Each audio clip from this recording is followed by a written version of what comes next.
The Moonwater Plain update for Blade and Soul Neo is going to be confirmed to be coming on March 11.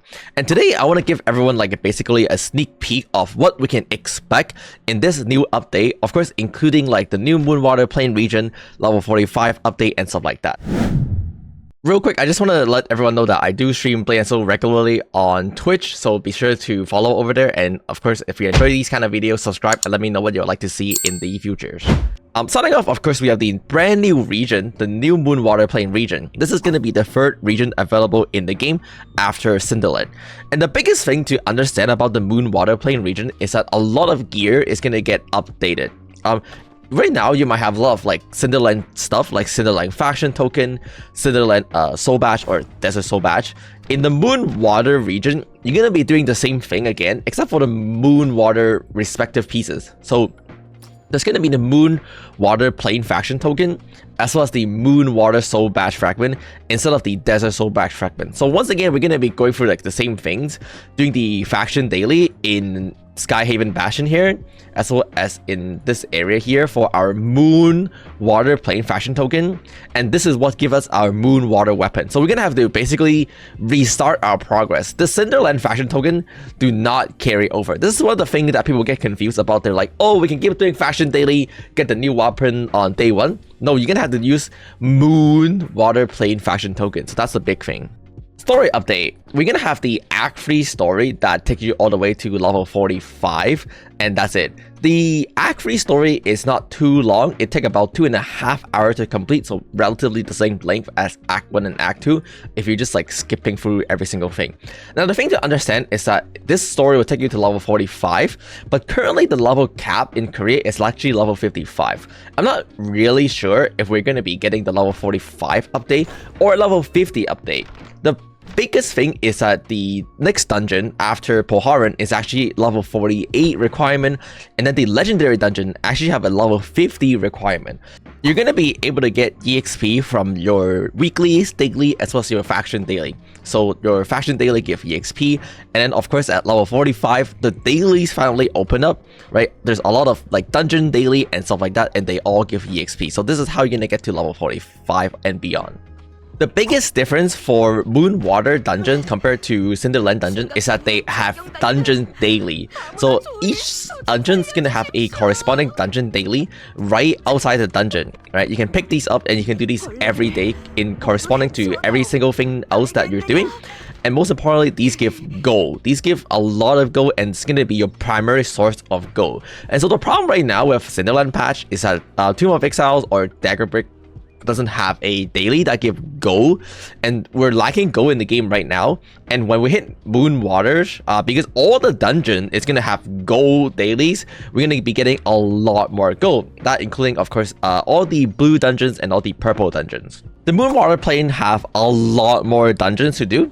Starting with blue dungeons, there are 4 blue dungeons, so people do them in a train. There's the pig, there is the Wukong, the spider, and finally Brightstone Rune, which is where you get the soul shield. Brightstone's Rune give you the Brightstone Soul Shield, which is where you're gonna get your starter Soul Shield. And then we're gonna have the rest of the 3 dungeon dropping accessories. You can see there's all the leader accessories, and then each dungeon drop a corresponding purple accessory. So there's the Siren Ring right here, the Siren Year Ring right here, and then the Siren Necklace right here. And you also notice that they drop blue books in the dungeon, so it's gonna get us a lot more blue book compared to the Cinderland region. And then of course we're also going to be getting the heroic level dungeon ideally, which are going to be Black Ram Supply Chain. One of the things you will notice if you're a veteran player is that Black Ram Supply Chain has now been split into 2. So there's going to be the Black Ram Supply Chain command team and then Black Ram Supply Chain support team. These dungeons are significantly faster to do compared to Tomb of Exiles, because they basically cut down a lot of the walking time, and they also split it into 2. So you just go in, you beat the mini boss, beat the main boss, go in, beat the mini boss, beat the main boss. And these 2 dungeons drop legendary accessories in addition to a bunch of other things. And then there are also 2 more heroic dungeons, or Bad Bug Raid and then Cold Storage, for a total of 8 beginner dungeons starting from Moonwater Plain. And that's going to be a lot nicer than timing to farm Tomb of Exiles, and what's gonna happen is people are gonna make trains. In Korea, they only use the faction chat, but they're gonna be going through the 4 blue dungeon as a train. So you make a party of 6 who go through all the blue dungeon, and then you make a party of 6 who go through all the purple dungeon, which is 8 dungeons in total, and that's gonna be 80 of your blessing out of your 100, and so you don't have to farm the same dungeon over and over and over again unless you want a specific drop. One of the things you'll notice if you're a original Blade & Soul player is that these dungeons no longer drop purple tier social. There's no more Siren social, which is supposed to be the purple tier social. The purple tier social actually gonna come from the next dungeon, which is Bloodshade Harbor, available at level 48. I think we're not going to be getting this initially on the update, so I won't go through this for now. And of course, the legendary dungeon Labyrinth. We'll talk about these later when they eventually drop. But you'll be able to get the Siren weapon, which is going to be the starter weapon for this dungeon, like Tomb of Exile. So Tomb of Exile dropped the Infernal weapon. You can craft that through the transmute menu by doing faction daily. The same is going to go for Moonwater Region. Okay, for Moonwater Region, you're going to be doing Poharan for the Siren weapon, and likewise you can craft it straight away from the transmute menu by using the Moonwater weapon design you get from the faction daily, or by crafting it from the Forge Keeper. This is an outer dungeon, but the biggest difference between this dungeon and outer dungeon is that this is a solo dungeon. So this is going to be a 1v1 dungeon, and you cannot party in this. This is for yourself only. The Mushin Towers is also going to be the main source of our insignia. There's a merchant right here. Mushin Tower give you a bunch of stuff. You can buy these insignia chests as well as rare element, which is how you're going to be upgrading your gear and stuff like that. Daily mission. Daily mission is kind of like daily quest from your dungeon, except this is like an account-wise daily mission. You basically want to be doing all free of any of these quests, and then you'll be able to get all of these stuff, including your crafting material chest, so you get like 10 of some crafting material. Your grove support chest give you like card and stuff like that, and most importantly, the save. This is going to be where you get gold a lot of the times as well. Right? You just do free of any of these quests, and you can see like the quest is different every day, but it's kind of similar. So today it will ask you to do Black Ram Supply Chain and the pig. Tomorrow it will ask you to do Bloodshade Harbor and the spider. We'll see how our daily quests go eventually when it drops for our version, but specifically there's also weekly quests. Same concept. Once again, you just do it once a week. You get a bunch of stuff, right? You get a support chest for Virtuous Soul Badge, you get Mystic Badge Fragment, and then that's the big thing, and then gold.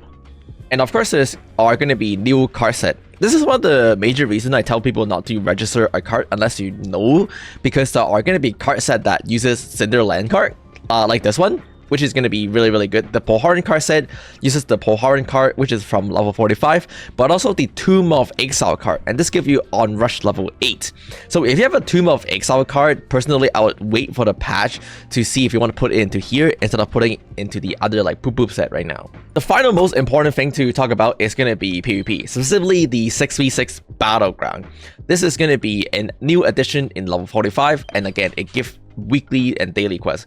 Most importantly, it gives a new currency called battle points, which is basically what you get for like winning and stuff like that. There's going to be like daily and weekly quests. They're pretty simple to do. Like the weekly quest asks you to win 2 times, and the daily quest asks you to just play 3 times. You don't even have to win, and you get a bunch of battle point. The battle point is a new currency that you can use to once again buy stuff, specifically even more weapon design as well as accessories design, and then other stuff like that. So very important. Looking into your PvP build and stuff like that, there are some green books that you can get probably that are really good for PvP. Like for my Blade Dancers on my 2, there's a rush that stun for 2 seconds. This is going to be the PvP variant of this skill and stuff like that. And Lightning Draw, of course, there is the PvP variant and stuff like that that you can look to aim for right now to prepare for the 6v6 battleground. Okay, I think that gives a quick sneak peek of what we're expected to come. And of course, the specific release in NA could be very different than what we have on Korea right now. So the specific detail we'll see on launch. But as always, subscribe, stay tuned, and stuff like that. Thank you.